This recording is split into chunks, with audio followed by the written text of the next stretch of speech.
All right. We are at the Alila in Napa Valley, St. Helena, actually, which used to be a luxury collection hotel. And yeah, let's just start with the toilet seats. It's a separate toilet. You've got a Toto toilet. Actually, this is not a Toto toilet. This is a Faco toilet. I think some of the rooms used to have, I think the suites do have that here, to be honest with you. Here is the, kind of when you walk in the door, that's where the toilet bowl is. This is just a mirror on the left. A little bit of a closet, which doesn't close. Actually, it turns in, this rolls that way. So no, actually it does not. It just looks like it does, but it doesn't. All right, you have the bathroom right here, which has a window that goes through here. It has the, what is this stuff? The Votari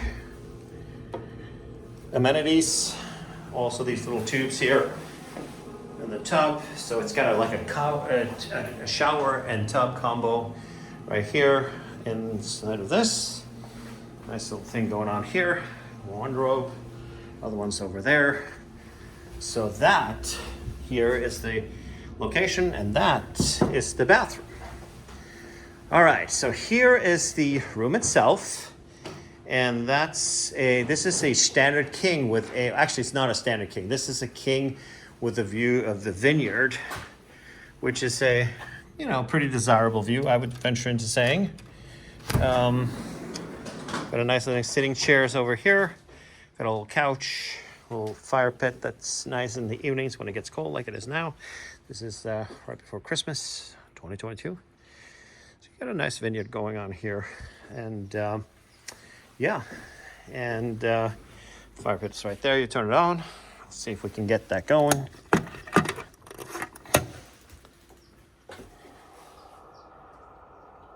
Anti-climax, there we go. Pretty cool. Set aside, have a good time. It's a real plant, and yeah. King bed. I had booked a double king, or two queen beds, I mean, because of availability on points.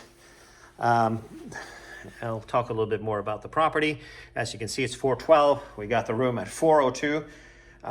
For those of you who know me, I hate hotels that make you check in at 4. It was like the new standard going on right now, but that's just the way it is. There is a welcome amenity is what you get. It's as the $55 resort fee.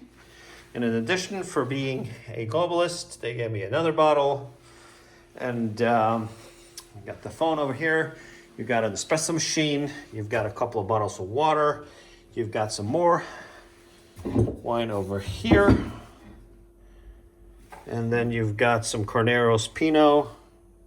Is it a Pinot? Yeah, it is Pinot. And some Beringer stuff going on there. Got the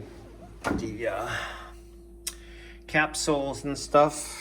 And then you've got a couple of things going on here, potato chips and stuff, and you get a resort fee. I think you get $25 a day that you get to use. You got some Schramsberg, local, probably the best sparkling that's in America, I would venture into saying. You got some Cokes, some other stuff, some beers down there in the corner. Yeah. Used to be, when this was we'll talk about that in a minute, what it used to be. So that's kind of the whole gig, the whole shebang, if you will. It's a nice hotel, nice view and all that stuff. But yeah, let's talk about it a little bit. So this hotel opened, I think, in 2016, 17-ish, something like that. So it's a brand new property that was a luxury collection. It was called the Las Alcobas, the luxury collection. It's a sister property in Mexico City, I believe, used to be that. And they were it was messy the first year I was here. Terrible couple of stays. I remember the car taking 15 minutes to get out one time with only a handful of rooms. I remember us asking for, they had waters in the minibar, and we asked for replacing the waters, and the minibar was complimentary. It's not complimentary anymore, but it was back then when it was a luxury collection for some reason. All non-alcoholic beverages were complimentary. And I asked to get the San Pellegrinos replaced with Fijis instead of just having sparkling water. We just wanted to have the still water instead. And we went to dinner, came back, nothing had happened. And I called down, nobody picked up the phone. It rang out like 3 times. I went downstairs. They found a maid on the way down, or a housekeeper down on the way down, and was able to exchange it, and that was the end of that. So it was just that was the one stay. They also were really cheap when it comes to upgrades, and same thing happened right here. We had the Alila Napa booked on points. We're here with another couple of friends of ours that are staying in another room. I gave them the upgrade because they were a quote unquote upgrade. So they got the corner room, which has got a balcony and stuff, a wraparound balcony and a nice area outside, and much bigger than this. It's a much more spectacular room than this. I gave that to them because they haven't stayed here before, and they don't travel as much as we do. So I thought it would be a nice treat to give them that. But as a globalist, this is the standard room. They also have some on the lower floor that are the standard rooms. They've also opened up to having some, I think in the main building now, which is an old building with a restaurant. Probably noisy over there, I'm not sure. But I wouldn't like to be there with the bar and the restaurants on the ground floor in an old building. So they're also today, it's like, are you kidding me? So we got here at like 1 o'clock.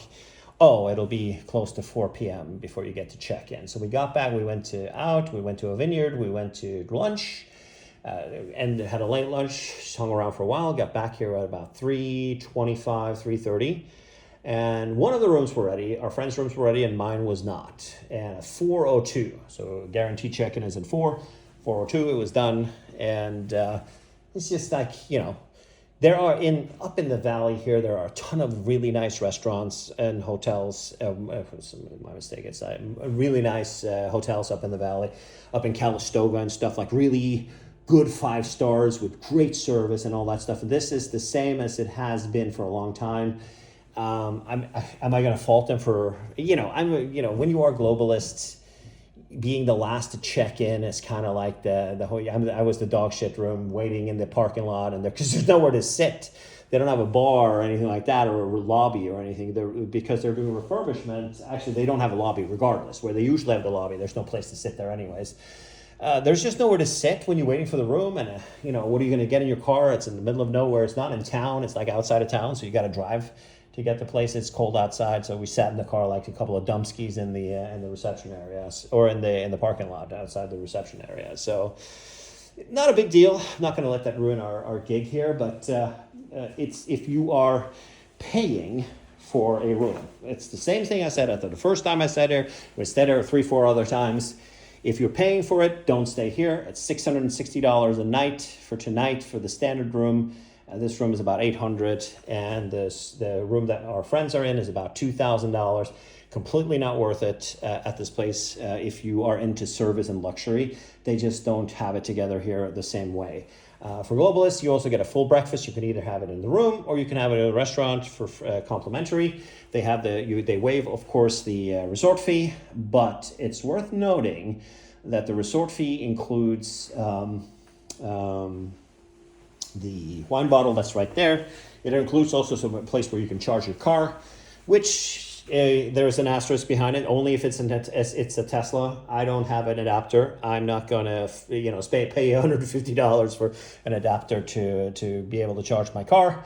So we're gonna go somewhere else to do that. Actually, we don't have to because it's pretty full. But if you are driving an electric car, they've decided that Tesla is the way to go. So they have like 4 Tesla chargers and none for people who have other cars.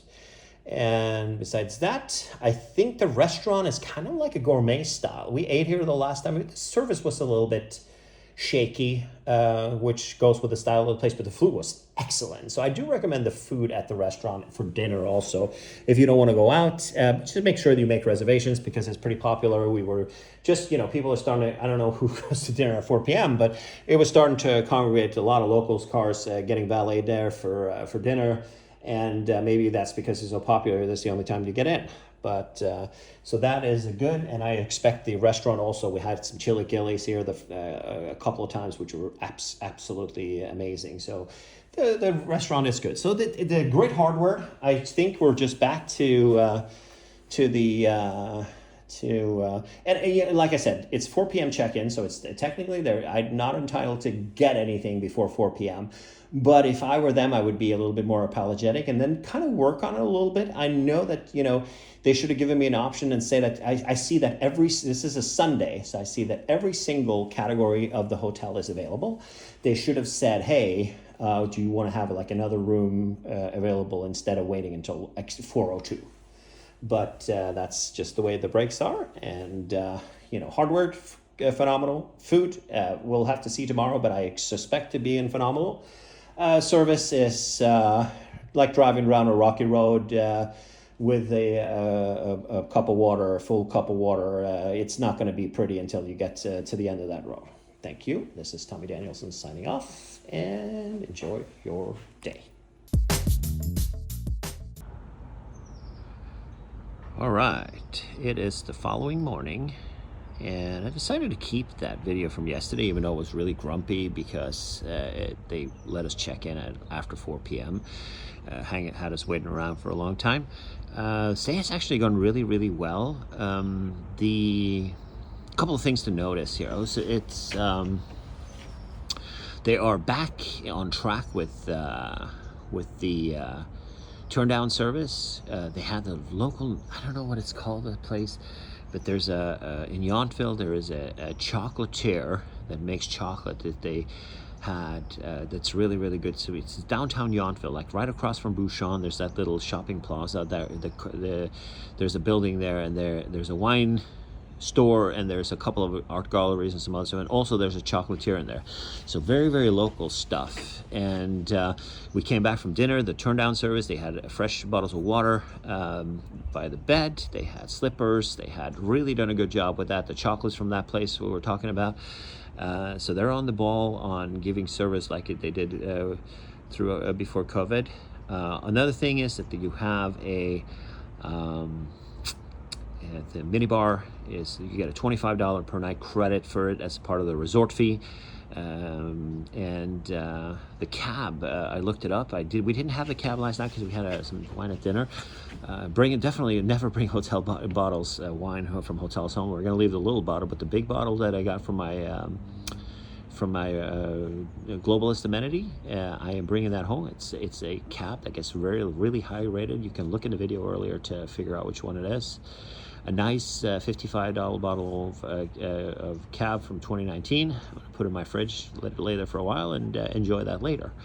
Breakfast today, fully comped, whatever you wanted to do. And I had the chili gillies again like last time. They were delicious and freshly baked. All the baked goods are from in-house, and great coffee and things like that, great service. And so it turned out that it's a great night of sleep, dead quiet, and that kind of stuff. But I will still maintain that. Is it worth $1,000 a night here? I don't think so. It feels like it should be more of a. I can't put my finger on it. I feel like it should be a little bit more attentive, and also that it was that the check-in thing here was not the best experience. That they wanted they should have prepared for a globalist being here, and not being me the last guy to check out, because this is just a standard room that I'm in. So, and there you have it. But I would totally say that, low season, 35,000 points, definitely worth it. And the location is good. St. Helena's is right next to here, and tons of good restaurants. You've got the Rutherford Grill. You've got a couple of of other Michelin restaurants, or Rutherford is also definitely not Michelin, but there are some Michelin restaurants walkable from here also. So yeah, I would recommend this place. I would totally do it. We had a good stay after. There wasn't a service recovery. It was just the check-in is like that, and I think it had to do with maybe being a points room, maybe not. But they could, if that was that, if that didn't happen, if they had the room ready at 3 when we were here, or a little bit after 3 when we were here, I think that I would have called this a perfect stay. This is Tommy Danielsen signing off, and enjoy your day.